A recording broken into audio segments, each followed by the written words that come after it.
तो दोस्तों आज हम फिर से आपके लिए लेकर आए देश और दुनिया की सभी ताजा बड़ी खबरें फटाफट एक एक कर विस्तार से आज आपको बताएंगे। तो वीडियो को अंत तक जरूर देखें दोस्तों, वीडियो बनाने में हमें काफी मेहनत लगी है, तो वीडियो को दिल से लाइक कर दे। जी हां दोस्तों, पहली खबर आपको हम बताएंगे कि बीजेपी के खिलाफ विरोधी मोर्चा की अगुवाई करने पर एनसीपी चीफ शरद पवार ने दिया बड़ा बयान। तो वहीं आपको बताएंगे दोस्तों कि सीएम अशोक गहलोत ने केंद्र सरकार पर बोला हमला, कहा ये संविधान की धज्जियां उड़ाना चाहती है लोकतंत्र की हथियारी। तो वहीं आपको बताएंगे दोस्तों कि पांचों राज्यों में विधानसभा चुनाव हारने के बाद मोदी सरकार ने सोनिया गांधी और राहुल गांधी की सरकारी बंगला खाली करने का भेजा नोटिस।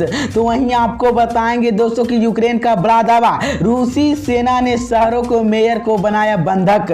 तो वहीं आपको बताएंगे दोस्तों कि राज ठाकुर के भाषण को लेकर मस्जिद के लाउड स्पीकर बंद करने की मांग पर संजय रावत ने दिया बड़ा बयान। तो दोस्तों सभी खबरों की जानकारी एक एक कर विस्तार से बताएंगे दोस्तों। इससे पहले कि एक छोटी सी रिक्वेस्ट करेंगे दोस्तों, क्योंकि यहाँ कोई गोदी मीडिया चैनल नहीं है, यहाँ पर सिर्फ और सिर्फ सच बताया जाता है, सच दिखाया जाता है। अगर आपको भी लगता है कि देश में होने वाले तमाम चुनाव ईवीएम से ना होकर बैलेट पेपर से होना चाहिए, अगर आप भी मेरे बात का समर्थन करते हैं तो आप इस वीडियो को लाइक करके चैनल को सब्सक्राइब जरूर कर लीजिए और साथ में बेल आइकन भी प्रेस कर लीजिए और वीडियो को ज्यादा से ज्यादा शेयर कीजिए। इसी बीच पर दोस्तों अगली खबर की और तो कि मैं आपको बताएंगे कि बीजेपी के खिलाफ विरोधी मोर्चा की अगुवाई करेंगे एनसीपी चीफ शरद पवार ने दिया बड़ा बयान। जी हां दोस्तों, आपको बता दें ये बड़ी खबर सामने निकल कर आई दोस्तों की राष्ट्रवादी कांग्रेस पार्टी के रंगकपा के अध्यक्ष शरद पवार ने रविवार को कहा कि बीजेपी की विरोधी मोर्चा की नेता नहीं करेंगे और संयुक्त प्रगतिशील गठबंधन की सपा अध्यक्ष बनाने की इच्छुक नहीं है। पश्चिमी राष्ट्र महाराष्ट्र के कोलगे पवार के यहाँ पर केंद्र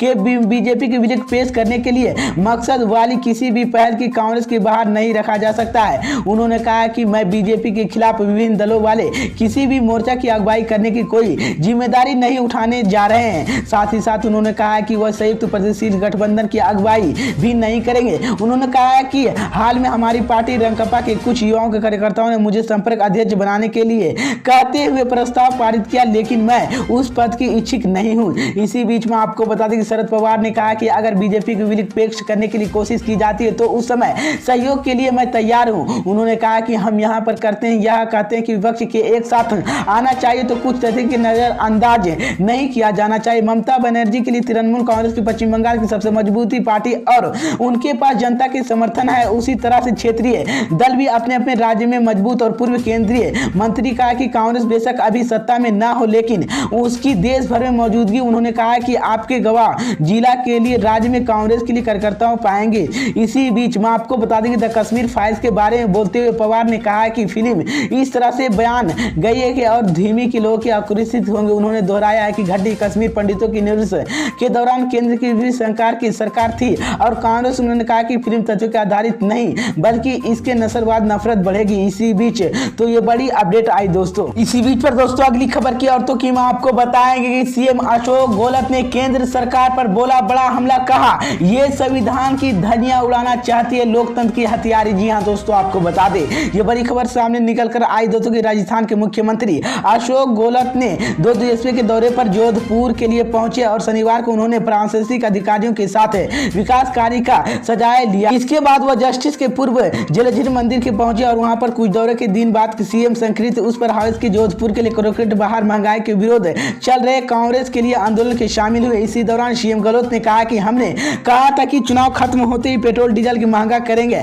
अब लगातार पेट्रोल डीजल की महंगे हो रहे हैं। इसके साथ ही साथ सभी चीजें भी महंगी हो रही। यूपी सरकार के विरोध झूठ बोलने का आदत है। इसी बीच में आपको बता दें कि चीफ जस्टिस ऑफ इंडिया के दिए गए बयान को लेकर केंद्र सरकार पर हमला बोलते हुए सीएम अशोक गहलोत ने कहा है कि अब देश की ऐसी हालत है कि आप सब सोच सकते हैं कि सीबीआई ईडी के लिए इनकम टैक्स की कार्रवाई को लेकर अब सवाल न्यायालय उठने लगा है। अब समीक्षा के विषय बयान किए कि सीबीआई की छापे और डाल रही है। इसी चुनाव आते ही सीबीआई की छापे मार के लिए शुरू होता है और चुनाव खत्म होते ही भी खत्म हो जाता है। इसी बीच जब चुनाव था तो मेरे भाई के घर पर ईडीआई भेज दिया और कहां की गई है। इसी बीच में आपको बता सीएम गहलोत ने कहा कि कांग्रेस की डीएनए और देश की डीएनए की एक संविधान हमारे के समय बनाना, संविधान रक्षा करवाना हमरा करते, ये लोग संविधान की धज्जियां उड़ाना चाहते हैं। इसी बीच तो ये बड़ी अपडेट आई दोस्तों कि मैं आपको बता दूं कि सीएम अशोक गहलोत ने केंद्र सरकार पर हमला बोला है।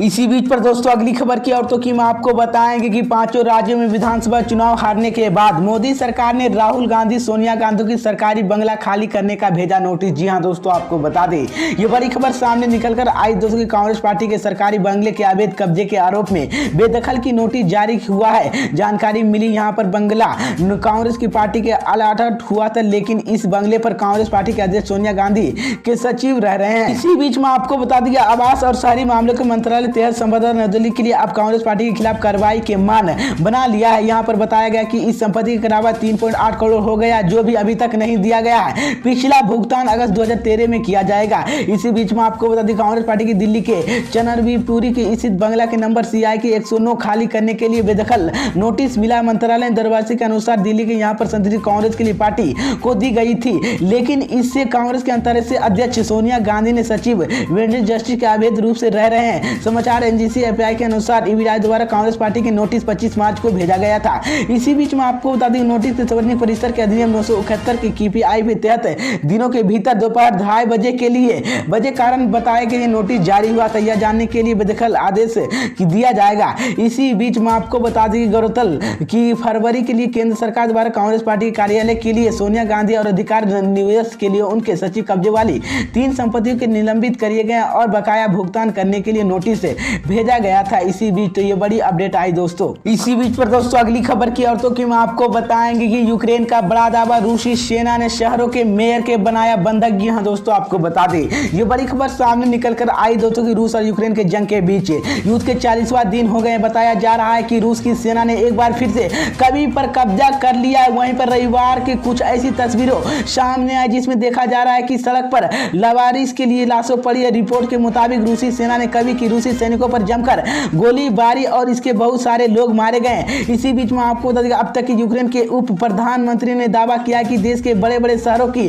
11 मेयर रूसी सेना के कब्जे में है। उनके बंधक बनाया गया है कि उनके कभी खबीर जौनप्रिय के मुलाकात केंद्र स्थानीय नेता शामिल हो गया है। उप प्रधानमंत्री याना ब्रेसी की वीडियो के मैसेज की यह दावा किया है। उन्होंने कहा कि रूसी सेना के हमले की कभी मेथेनेजिन की विलेज की हैंडल की उनकी पति के लिए हत्या दी गई है। उन्होंने कहा कि रूसी सेना हमने कभी के लिए मोतेजिन विलेज के लिए हेड उनकी पति की हत्या कर दी गई। उन्होंने कहा कि हम इंटरनेशनल कमेटी और रिकॉर्ड्स के ICRC के इस बात पर जानकारी दे रहे हैं। वहीं पर रूस के हमले के बाद बहुत सारे आम नागरिकों के गायब हो गए। उनके वापस लेने के लिए सभी अपनी क्षमता के अनुसार काम करना चाहिए। इसी बीच में आपको बता दें कि रविवार को कभी रूसी सेना के हमले के बाद दिल दहल देने वाले मंजर सामने आए। यहाँ पर कई जगह पर सड़कों पर लविजाज लाशों पड़ी गई। इसी बीच तो ये बड़ी अपडेट आई दोस्तों। इसी बीच पर दोस्तों अगली खबर की औरतों की हम आपको बताएंगे कि राज ठाकुरे के लाउड स्पीकर मस्जिद के बंद करने की मांग पर संजय रावत ने दिया बड़ा बयान, साधा निशाना। जी हाँ दोस्तों, आपको बता दें ये बड़ी खबर सामने निकलकर आई दोस्तों की शिवसेना संजय रावत ने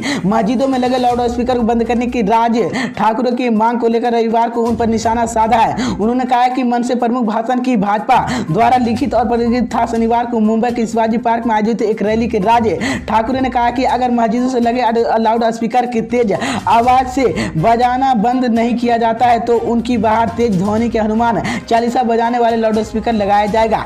इसी बीच में आपको बता दें मानसी प्रमुख की तरफ से प्रेरक रूप से इशारा करते हुए रावत ने कहा है कि स्पष्ट यहाँ पर कल की शिवाजी पार्क के लाउड स्पीकर को लेकर दिए गए भाषण की प्रगता भाजपा की लिखी एक प्रयोगति भी संजय रावत ने राज ठाकुरे पर टिप्पणी किया, उनकी आलोचना की, जिसमें उन्होंने कहा था कि शिवसेना की बारी बारी मुख्यमंत्री पद संभालने के लिए अविश्वास 2019 के चुनावी नतीजे घोषणा बाद दिया गया है। इसी बीच में आपको बता दें कि शिवसेना संजय रावत ने भाजपा गठबंधन की सरकार के लिए जान देश की महाविकास की अखाड़ी एमएसी सरकार के लिए है। इसी बीच उन्होंने कहा कि 2019 में एमवीए की सरकार के गठन के पहले शिवसेना और भाजपा के बीच जो कुछ भी हुआ ऐसे कुछ तीसरे व्यक्ति दाखिल देने की जरूरत नहीं है। इसी बीच में आपको बता दें कि संजय रावत ने सवाल किया है कि भाजपा के सहित राज्यों में लाउड स्पीकर पर अजान बजना बंद कर दिया जाएगा, तो उन्होंने कहा कि महाराष्ट्र में कानून शासन चलता है। इसी बीच तो ये बड़ी अपडेट आई दोस्तों कि मैं आपको बता दूं कि मस्जिदों पर लगे लाउड स्पीकर बंद करने की मांग को लेकर संजय रावत ने राज ठाकुरे पर निशाना साधा है।